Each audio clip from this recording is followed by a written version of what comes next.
Que Jesus Cristo te abençoe, o nosso Santo Espírito e Deus maravilhoso. Estamos de volta aqui no canal para lermos a carta aos Hebreus. Hoje, do capítulo 9 ao 13, vamos concluir a leitura desta carta.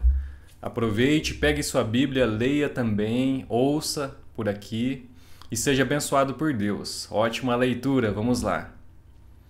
Capítulo 9, a adoração no tabernáculo terreno, diz assim: Ora, a primeira aliança tinha regras para adoração e também um santuário terreno.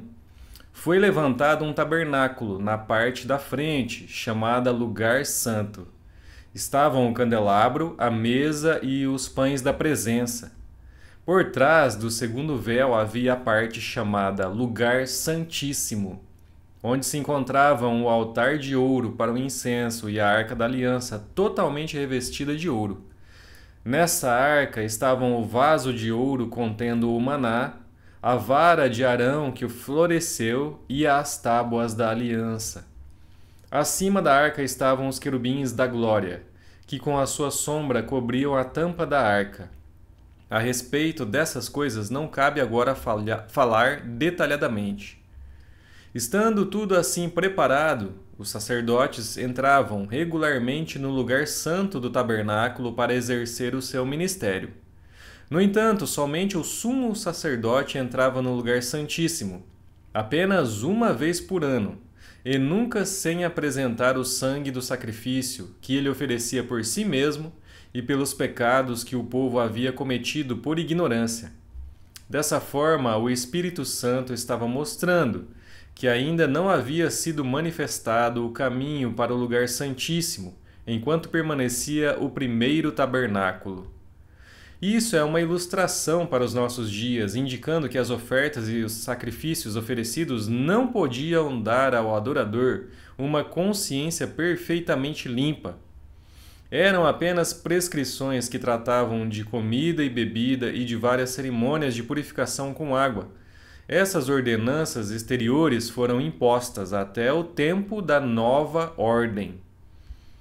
Quando Cristo veio como sumo sacerdote dos benefícios agora presentes, ele adentrou o maior e mais perfeito tabernáculo, não feito pelo homem, isto é, não pertencente a esta criação, não por meio de sangue de bodes e novilhos, mas pelo seu próprio sangue ele entrou no lugar santíssimo de uma vez por todas e obteve eterna redenção.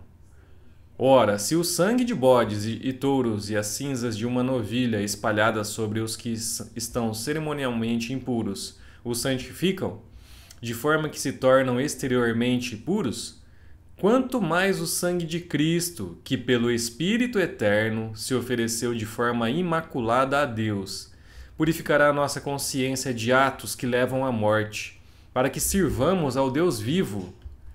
Por essa razão, Cristo é o mediador de uma nova aliança para que os que são chamados recebam a promessa da herança eterna, visto que ele morreu como resgate pelas transgressões cometidas sob a primeira aliança. No caso de um testamento, é necessário que se comprove a morte daquele que o fez, pois um testamento só é validado no caso de morte, uma vez que nunca vigora enquanto está vivo quem o fez. Por isso, nem a primeira aliança foi sancionada sem sangue. Quando Moisés terminou de proclamar todos os mandamentos da lei a todo o povo, levou o sangue de novilhos e de bodes e também a água, lã vermelha e ramos de hisopo, e aspergiu o próprio livro e todo o povo, dizendo: Este é o sangue da aliança que Deus ordenou que vocês obedeçam. Da mesma forma, aspergiu com o sangue o tabernáculo e todos os utensílios das suas cerimônias. De fato, segundo a lei, quase todas as coisas são purificadas com sangue, e sem derramamento de sangue não há perdão.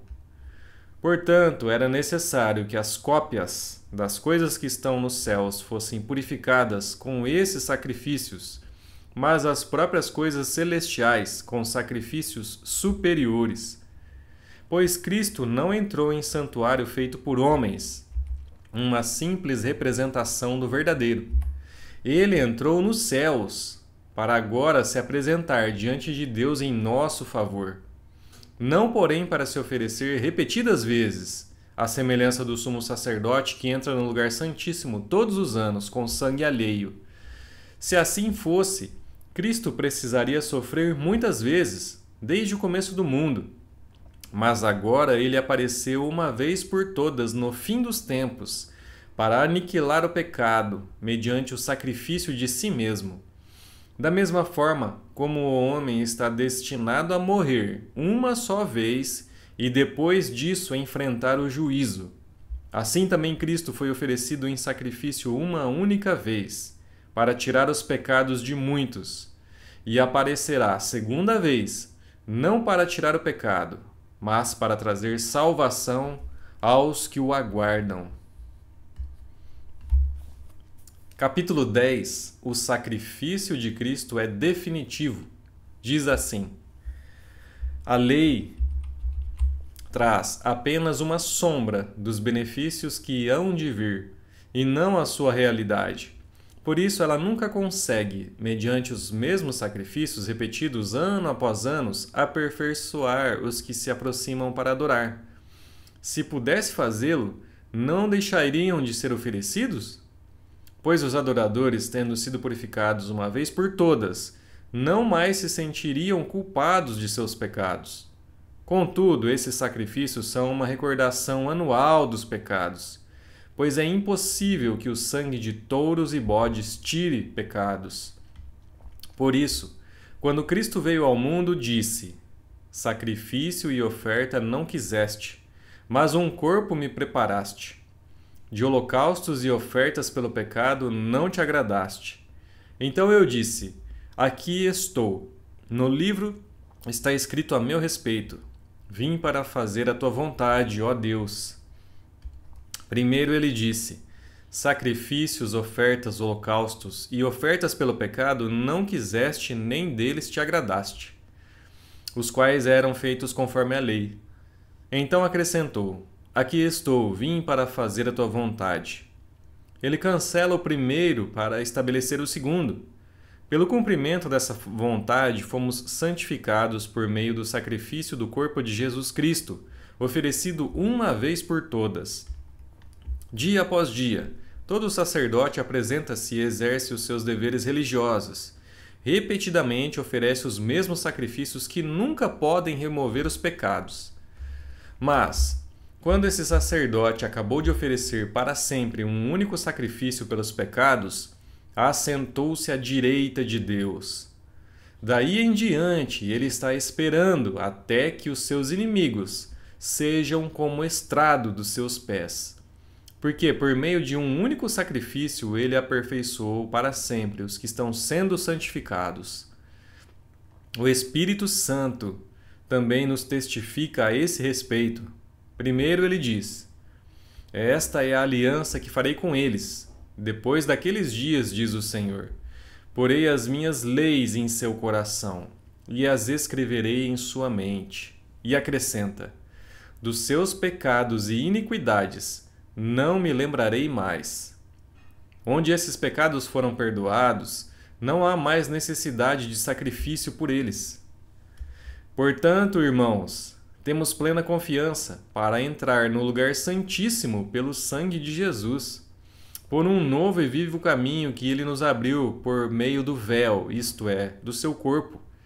Temos, pois, um grande sacerdote sobre a casa de Deus. Assim, aproximemo-nos de Deus com um coração sincero e com plena convicção de fé, tendo os corações aspergidos para nos purificar de uma consciência culpada e os nossos corpos lavados com água pura. Apeguemo-nos com firmeza à esperança que professamos, pois aquele que prometeu é fiel, e consideremos uns aos outros para nos incentivarmos ao amor e às boas obras. Não deixemos de reunirmos como igreja, segundo o costume de alguns, mas procuremos encorajar-nos uns aos outros, ainda mais quando vocês veem que se aproxima o dia. Se continuarmos a pecar deliberadamente depois que recebemos o conhecimento da verdade, já não resta sacrifício pelos pecados, mas tão somente uma terrível expectativa de juízo e de fogo intenso que consumirá os inimigos de Deus. Quem rejeitava a lei de Moisés morria sem misericórdia pelo depoimento de 2 ou 3 testemunhas. Quão mais severo castigo, julgam vocês, merece aquele que pisou aos pés o Filho de Deus, profanou o sangue da aliança pelo qual ele foi santificado e insultou o Espírito da graça? Pois conhecemos aquele que disse: a mim pertence a vingança, eu retribuirei. E outra vez: o Senhor julgará o seu povo. Terrível coisa é cair nas mãos do Deus vivo. Lembrem-se dos primeiros dias, depois que vocês foram iluminados, quando suportaram muita luta e muito sofrimento. Algumas vezes vocês foram expostos a insultos e tribulações, e em outras ocasiões fizeram-se solidários com os que assim foram tratados. Vocês se compadeceram dos que estavam na prisão e aceitaram alegremente o confisco dos seus próprios bens, pois sabiam que possuíam bens superiores e permanentes. Por isso, não abram mão da confiança que vocês têm. Ela será ricamente recompensada. Vocês precisam perseverar, de modo que, quando tiverem feito a vontade de Deus, recebam o que Ele prometeu. Pois em breve, muito em breve, aquele que vem virá, e não demorará. Mas o meu justo viverá pela fé, e se retroceder, não me agradarei dele. Nós, porém, não somos dos que retrocedem e são destruídos, mas dos que creem e são salvos. Capítulo 11. Exemplos de fé. Diz assim: ora, a fé é a certeza daquilo que esperamos e a prova das coisas que não vemos, pois foi por meio dela que os antigos receberam um bom testemunho. Pela fé entendemos que o universo foi formado pela palavra de Deus, de modo que aquilo que se vê não foi feito do que é visível. Pela fé, Abel ofereceu a Deus um sacrifício superior ao de Caim. Pela fé, ele foi reconhecido como justo, quando Deus aprovou as suas ofertas. Embora esteja morto, por meio da fé, ainda fala. Pela fé, Enoque foi arrebatado, de modo que não experimentou a morte.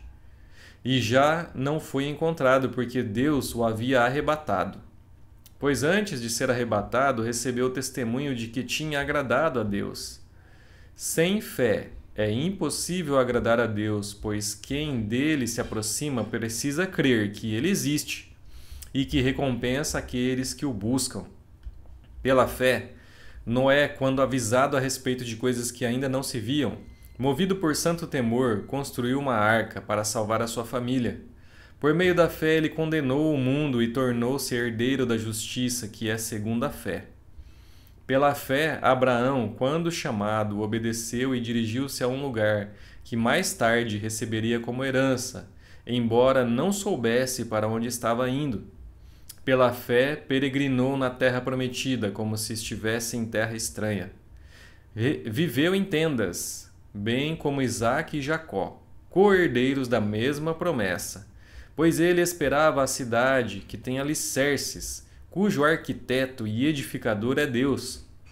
Pela fé, Abraão e também a própria Sara, apesar de estéril e avançada em idade, recebeu o poder para gerar um filho, porque considerou fiel aquele que lhe havia feito a promessa. Assim, daquele homem já sem vitalidade, originaram-se descendentes tão numerosos como as estrelas do céu, e tão incontáveis como a areia da praia do mar. Todos esses viveram pela fé e morreram sem receber o que tinha sido prometido. Viram-no de longe, e de longe o saudaram, reconhecendo que eram estrangeiros e peregrinos na terra. Os que assim falam mostram que estão buscando uma pátria. Se estivessem pensando naquela de onde saíram, teriam oportunidade de voltar. Em vez disso, esperavam eles uma pátria melhor, isto é, a pátria celestial. Por essa razão, Deus não se envergonha de ser chamado o Deus deles. Ele lhes preparou uma cidade. Pela fé, Abraão, quando Deus o pôs à prova, ofereceu Isaque como sacrifício. Aquele que havia recebido as promessas estava a ponto de sacrificar o seu único filho. Embora Deus lhe tivesse dito: por meio de Isaque a sua descendência será considerada. Abraão levou em conta que Deus pode ressuscitar os mortos e, figuradamente, recebeu Isaque de volta dentre os mortos. Pela fé, Isaque abençoou Jacó e Esaú com respeito ao futuro deles. Pela fé, Jacó, à beira da morte, abençoou cada um dos filhos de José e adorou a Deus apoiado na extremidade do seu bordão. Pela fé, José, no fim da vida, fez menção ao êxodo dos israelitas do Egito e deu instruções acerca dos seus próprios ossos. Pela fé, Moisés, recém-nascido, foi escondido durante 3 meses por seus pais, pois estes viram que ele não era uma criança comum e não temeram o decreto do rei. Pela fé, Moisés, já adulto, recusou a ser chamado filho da filha do faraó, preferindo ser maltratado com o povo de Deus a desfrutar dos prazeres do pecado durante algum tempo. Por amor de Cristo, considerou sua desonra uma riqueza maior do que os tesouros do Egito, porque contemplava a sua recompensa. Pela fé saiu do Egito, não temendo a ira do rei, e perseverou porque via aquele que é invisível. Pela fé celebrou a Páscoa e fez a aspersão do sangue para que o destruidor não tocasse nos filhos mais velhos dos israelitas. Pela fé, o povo atravessou o Mar Vermelho como em terra seca, mas quando os egípcios tentaram fazê-lo, morreram afogados. Pela fé caíram os muros de Jericó, depois de serem rodeados durante 7 dias. Pela fé, a prostituta Raabe, por ter acolhido os espiões, não foi morta com os que haviam sido desobedientes. Que mais direi? Não tenho tempo para falar de Gideão, Baraque, Sansão, Jefté, Davi, Samuel e os profetas, os quais pela fé conquistaram reinos, praticaram a justiça, alcançaram o cumprimento de promessas, fecharam a boca de leões, apagaram o poder do fogo e escaparam do fio da espada, da fraqueza tiraram força, tornaram-se poderosos na batalha e puseram em fuga exércitos estrangeiros. Houve mulheres que pela ressurreição tiveram de volta seus mortos. Uns foram torturados e recusaram ser libertos para poderem alcançar uma ressurreição superior. Outros enfrentaram zombaria e açoites. Outros ainda foram acorrentados e colocados na prisão, apedrejados, cerrados ao meio, postos à prova, mortos ao fio da espada. Andaram errantes, vestidos de pele de ovelhas e de cabras, necessitados, afligidos e maltratados. O mundo não era digno deles. Vagaram pelos desertos e montes, pelas cavernas e grutas. Todos esses receberam bom testemunho por meio da fé. No entanto, nenhum deles recebeu o que havia sido prometido. Deus havia planejado algo melhor para nós, para que conosco fossem eles aperfeiçoados. Capítulo 12. Deus disciplina os seus filhos, diz assim: portanto, também nós, uma vez que estamos rodeados por tão grande nuvem de testemunhas, livremo-nos de tudo o que nos atrapalha e do pecado que nos envolve, e corramos com perseverança a corrida que nos é proposta, tendo os olhos fitos em Jesus, autor e consumador da nossa fé. Ele, pela alegria que lhe foi proposta, suportou a cruz, desprezando a vergonha, e assentou-se à direita do trono de Deus. Pensem bem naquele que suportou tal oposição dos pecadores contra si mesmo, para que vocês não se cansem nem desanimem. Na luta contra o pecado, vocês ainda não resistiram até ao ponto de derramar o próprio sangue. Vocês se esqueceram da palavra de ânimo que ele dirige a vocês como a filhos. Meu filho, não despreze a disciplina do Senhor, nem se magoe com a sua repreensão, pois o Senhor disciplina a quem ama e castiga todo aquele a quem aceita como filho. Suportem as dificuldades, recebendo-as como disciplina. Deus os trata como filhos. Ora, qual o filho que não é disciplinado por seu pai? Se vocês não são disciplinados e a disciplina é para todos os filhos, então vocês não são filhos legítimos, mas sim ilegítimos. Além disso, tínhamos pais humanos que nos disciplinavam e nós os respeitávamos. Quanto mais devemos submeter-nos ao Pai dos Espíritos, para assim vivermos? Nossos pais nos disciplinavam por curto período, segundo lhes parecia melhor. Mas Deus nos disciplina para o nosso bem, para que participemos da sua santidade. Nenhuma disciplina parece ser motivo de alegria no momento, mas sim de tristeza. Mais tarde, porém, produz fruto de justiça e paz para aqueles que por ela foram exercitados. Portanto, fortaleçam as mãos enfraquecidas e os joelhos vacilantes.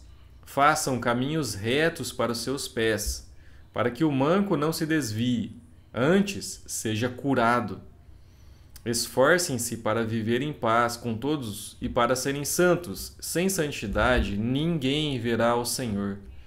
Cuidem que ninguém se exclua na graça de Deus, que nenhuma raiz de amargura brote e cause perturbação, contaminando a muitos. Que não haja nenhum imoral ou profano, como Esaú, que por uma única refeição vendeu os seus direitos de herança como filho mais velho. Como vocês sabem, posteriormente, quando quis herdar a bênção, foi rejeitado, e não teve como alterar a sua decisão, embora buscasse a bênção com lágrimas. Vocês não chegaram ao monte que se podia tocar, e que estava em chamas, nem as trevas, a escuridão, nem a tempestade. Ao soar da trombeta e ao som de palavras tais, que os ouvintes rogaram que nada mais lhes fosse dito, pois não podiam suportar o que lhes estava sendo ordenado. Até um animal, se tocar no monte, deve ser apedrejado. O espetáculo era tão terrível que até Moisés disse: "Estou apavorado e trêmulo." Mas vocês chegaram ao monte Sião, a Jerusalém celestial, a cidade do Deus vivo. Chegaram aos milhares de anjos em alegre reunião, à igreja dos primogênitos, cujos nomes estão escritos nos céus.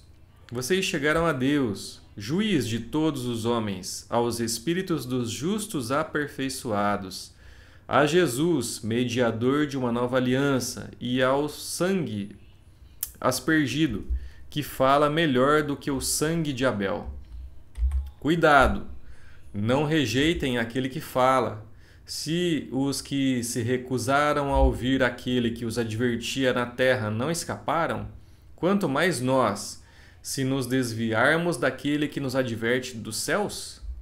Aquele cuja voz outrora abalou a terra, agora promete: ainda uma vez abalarei não apenas a terra, mas também o céu.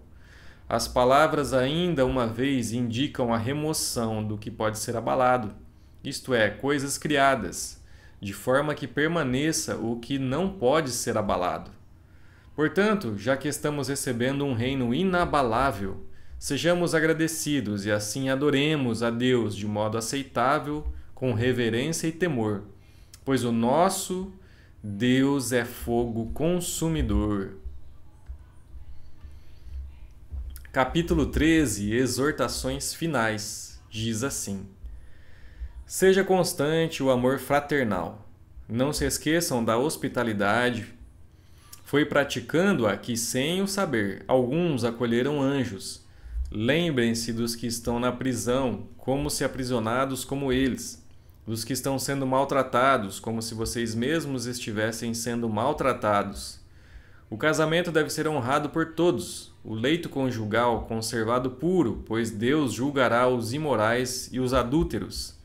Conservem-se livres do amor ao dinheiro e contentem-se com o que vocês têm, porque Deus mesmo disse: nunca o deixarei, nunca o abandonarei. Podemos, pois, dizer com confiança: o Senhor é o meu ajudador, não temerei. O que me podem fazer os homens?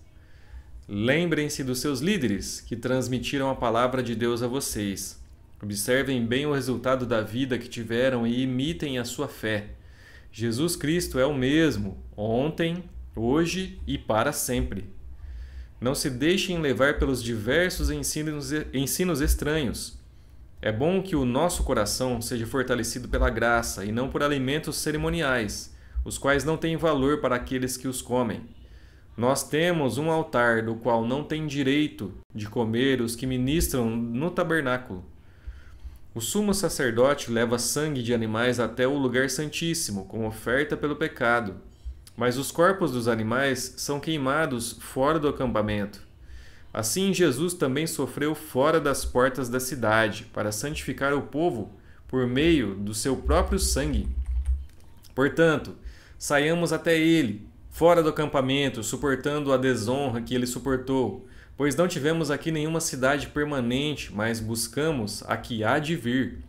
Por meio de Jesus, portanto, ofereçamos continuamente a Deus um sacrifício de louvor, que é fruto de lábios que confessam o seu nome. Não se esqueçam de fazer o bem e de repartir com os outros o que vocês têm, pois de tais sacrifícios Deus se agrada. Obedeçam aos seus líderes e submetam-se à autoridade deles. Eles cuidam de vocês como quem deve prestar contas. Obedeçam-lhes para que o trabalho deles seja uma alegria, não um peso, pois isso não seria proveitoso para vocês. Orem por nós. Estamos certos de que temos consciência limpa e desejamos viver de maneira honrosa em tudo. Particularmente recomendo que orem para que eu lhes seja restituído em breve. O Deus da paz, que pelo sangue da aliança eterna trouxe de volta dentre os mortos o nosso Senhor Jesus, o grande pastor das ovelhas, os aperfeiçoe em todo o bem para fazerem a vontade dele e opere em nós o que lhe é agradável, mediante Jesus Cristo, a quem seja a glória para todo sempre. Amém. Irmãos, peço que suportem a minha palavra de exortação. Na verdade, o que eu escrevi é pouco. Quero que saibam que o nosso irmão Timóteo foi posto em liberdade. Se ele chegar logo, irei vê-los com ele. Saúdem a todos os seus líderes e a todos os santos. Os da Itália enviam saudações. A graça seja com todos vocês. Terminamos os capítulos de hoje da carta aos Hebreus e com isso concluímos a carta. Obrigado pela presença e mais uma vez fica o convite para estarmos amanhã de volta e lermos o próximo livro do Novo Testamento. Obrigado. Deus te abençoe e até lá.